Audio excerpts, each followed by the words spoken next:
Улуу Жібек жолунун тогусундагы Жамбыл облусунда 31 нысан курулуусу менен жаңгыртуу жумуштарына 24,5 миллиард теңге бөлүнген. Курдай ауданынын Үлкен Сулутөр жана Көктөбе ауылдарынын тургундары осы убакытка дейин 1960-жылы салынган эски амбулаториядан медициналык көмөк алып келген болатын. Бүгүнде онун ордуна жаңа дарыгерлик амбулатория ачылып, 2800ден астам тургунга сапалы медициналык көмөк көрсөтүү мүмкүндүгү тууду. Мерка ауданында орталык оорукана жаңгыртылды. Гимараттын бір бөлүгү кайта жөндөлдү және жаңа кабылдоо бөлүмү ачылды. Тараз каласында сондай-ак Байзак, Жамбыл, Кордай, Моюнгум, Рыскулов, Талас және Шу аудандарындагы 22 ауылда жылдар бою шешимин таппай келген маселе шешилди. Жаңа суу менен жабдыктоо жүйөсү салынып, тургундарга таза ауыз суу турактуу түрдө жеткизилип отур.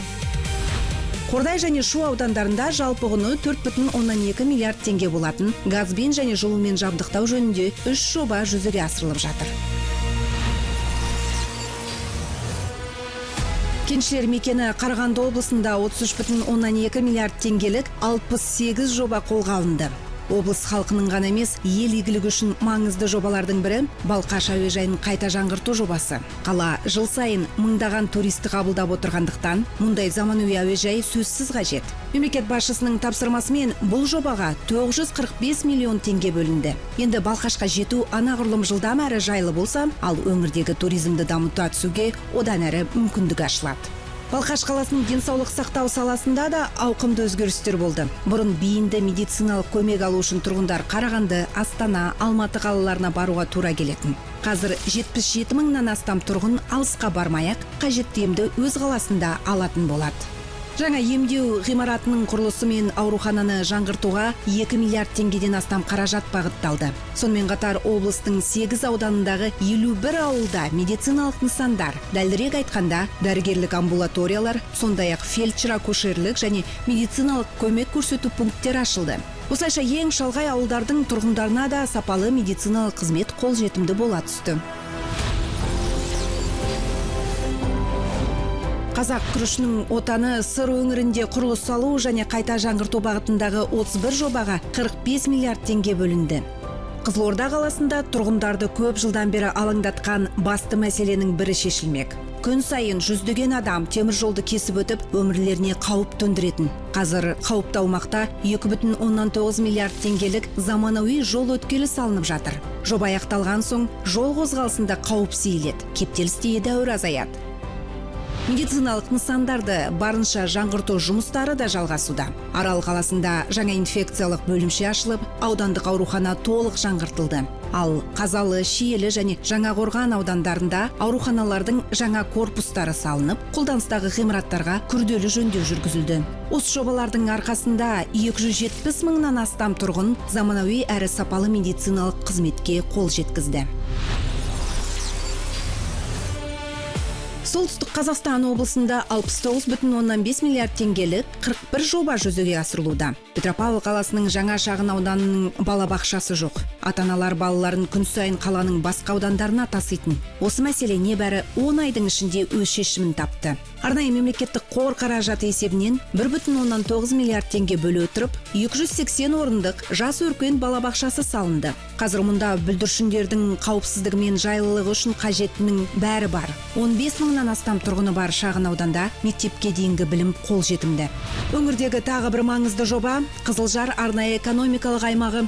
Узак жылдар бою бул аймактын дамууна жолдар, инженерлик желилер мен кажеттүү инфракулумдун болмауы кедерги келтирип келген болатын. Аймактагы осы маселелерди шешүү үчүн 18,4 миллиард теңге бөлүнүп отур. Жоспарланган 4 жобанын 2 аякталды. Бул 21 инвестордун, онун ичинде 14 шетелдик компаниянын жалпы куну 414,5 миллиард теңгени курайтын жобаларын жүзөгө асырууга мүмкүндүк берет. Ягни жаңа өндүрүстөр эсебинен жаңа жумуш орундары ачылат деген сөз. Бастысы өңүрдүн экономикасы каркынды дамыйт. Сонымен катар Тайынша ауданындагы оорукананы жаңгыртууга және 8 аудан аумагында сумен жабдыктаудың 35 нысанын салууга каржы бөлүндү. Олардын 32си казырдын өзүндө пайдаланууга берилди. Казактын руханий астанасы Түркістан облысында 30 жобаны іске асыруға 26,4 миллиард теңге бөлінді. Ордабасы ауданының Темірлан ауылында өнер мектебі 1974 жылы салынған апатты жағдайдағы ғимаратта жұмыс істеген болатын. Қауіпті нысанда балалар шығармашылықпен айналысты. Небәрі 8 айдың ішінде 889 миллион теңгелік заманауи 300 орындық жаңа өнер мектебі тұрғызылды. Енді жас өнерпаздар өз қабілеттерін заман талабына сай жабдықталған оқу ұясында шыңдаса, педагогтар сапалы білім берудің барлық мүмкіндігіне ие болды. Шардара қаласында көп жылдан бері өзекті мәселеге айналған ауыз су мәселесі шешілді. Бұған дейін тұрғындар су қоймасындағы суды пайдаланды, ал оны тазалайтын су тазарту жүйесі әбден тозған. Мемлекетке қайтарылған қаражат есебінен бұл жобаға 5 миллиард теңге бөлініп, жаңа су ұңғымалары мен магистральдық су құбыры салынды. Қазір 35 мыңнан астам тұрғын сапалы ауыз сумен қамтамасыз етілді. Сонымен қатар Сайрам ауданындағы аурухананы күрделі жөндеуге және 27 сумен жабдықтау нысанын салуға қаржы бөлінді. Олардың 26-сы пайдалануға берілді. Ұлы даланың қақ жүрегінде Ұлытау облысында 19,3 миллиард теңгеге 17 жоба іске асырылуда. Жаңарқа ауданындағы Манадыр станциясында ұзақ жылдар бойы жалғыз мектепте оқушы саны шамадан тыс көп болды. Ол бар болғаны 60 оқушыға арналған, бірақ мұнда 130-дан астам бала білім алған. Бұл мәселені шешу үшін жаңа заманауи мектеп салынды. Оған 1,2 миллиард теңге бөлінді. Қазір балалар жайлы жағдайда білім алуда, ал оқу орындарының тапшылығы мәселесі өткеннің еншісінде. Ұлытау ауданының Кеңгір ауылында тағы бір маңызды нысан пайда болды. Мұнда жаңа медициналық дәрігерлік амбулатория ашылды. Оның құрылысына 248 миллион теңге жұмсалды. Қазір ауыл тұрғындары үйінің жанында заманауи және ыңғайлы жағдайда бастапқы медициналық көмек алуда. Сонымен қатар өңірде 15 маңызды нысанның құрылысы қаржыландырылды. Олардың ішінде 8 медициналық мекеме, 4 сумен жабдықтау жүйесі, сондай-ақ білім, спорт және газдандыру саласындағы жобалар. Еуропа, Азия мен тоғысқан жерде Атырау облысында бастауыш мектепті бітіргеннен кейін көп жылдар бойы Қызылқоға ауданы Жамансор ауылының балалары оқуын жалғастыру үшін күн сайын ондаған шақырымды жүріп өтуге мәжбүр болды. Енді бұл мәселе шешіледі. Мұнда құны 2,1 миллиард теңге тұратын 80 орындық мектеп пен 30 орындық интернат жаңа оқу кешені салынды. Жаңа оқу жылынан бастап балалар ұзақ жолға уақыт жұмсамай-ақ үйінің жанында оқи алатын болды. Құрманғазы аудандық ауруханасында магнитті резонансты томографияны орналастыру жұмыстары аяқталды. Бұрын мұндай зерттеулерді жүргізу үшін тұрғындарға 200 немесе одан да көп шақырым жол жүру қажет болатын. Осымен қатар тұрғындарды суға үздіксіз қол жеткізу үшін 74 шақырым болатын Тайсойған Миялы магистральдық су құбырының құрылысы жүргізілуде.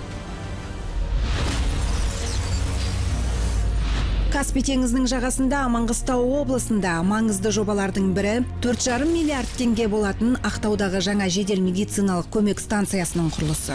Қызмет ұзақ жылдар бойы 1967-1982 жылдары салынған ғимараттарда жұмыс істеді.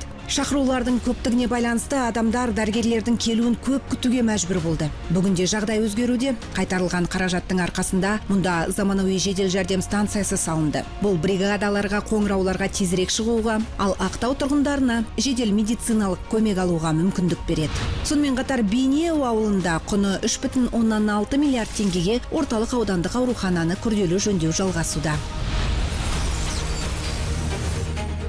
Еліміздің ірі өнеркәсіптік өңірлерінің бірі Павлодар облысында Павлодар әуежайын реконструкциялау бойынша стратегиялық маңызды жоба іске асырылуда.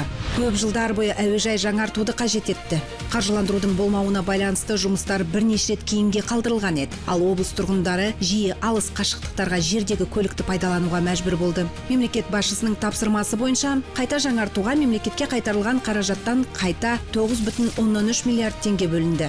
Жұмыс аяқталғаннан кейін әуежай көбірек рейстерді қабылдай алады, ал Павлодарға жету тезірек және ыңғайлы болады. Байет, Ивановка, Құргөл, Ленина және Мұңғыл ауылдарында 5 медициналық пункт, Баянауыл ауданының Шонай, Шомангөл ауылдарында, Ақсу, Павлодар қалаларында 8 сумен жабдықтау жобасы жүзеге асырылды. Қазақстанның батысында 16 медициналық объектінің құрылысы қаржыландырылды. Оның 14 аяқталды. Сонымен қатар 11 сумен жабдықтау объектісі қаржыландырылып, оның 10 аяқталды. Мысалы, Сырым ауданы Шағырлой ауылының тұрғындары көп жылдар бойы 1979 жылы салынған апатты ғимаратта медициналық көмек алған. Дәрігерге бару үшін адамдар аудан орталығына дейін 30 шақырымдай жол жүруге мәжбүр болды. Бүгінде ауылда жаңа фельдшерлік акушерлік пункт жұмыс істейді. Қазір медициналық көмек 600-ден астам тұрғынға қолжетімді болды. Ал дәрігерге үйдің жанында қаралуға болады. Бүгінде мемлекетке қайтарылған активтер қайта жанданып ел игілігіне қызмет етуде. Осының бәрі күн сайын миллиондаған қазақстандық көріп сезініп жүрген нақты өзгерістерге айналуда. Бұл балалар сапалы білім алатын жаңа мектептер, адамдарға үйінің жанында медициналық көмек көрсетілетін заманауи ауруханалар, болашақ чемпиондар өсіп жатқан спорттық кешендер, таза ауыз су, жаңа жолдар, әуежайлар және инженерлік инфрақұрылым. Бұл адамдардың өмірін ыңғайлы, ал аймақтарды күштірек етеді. Әрбір іске асырылған жобаның артында миллиард теңгелер ғана емес, олардың артында адамдардың тағдыры, жаңа мүмкіндіктер және болашаққа деген сенімділік жатыр.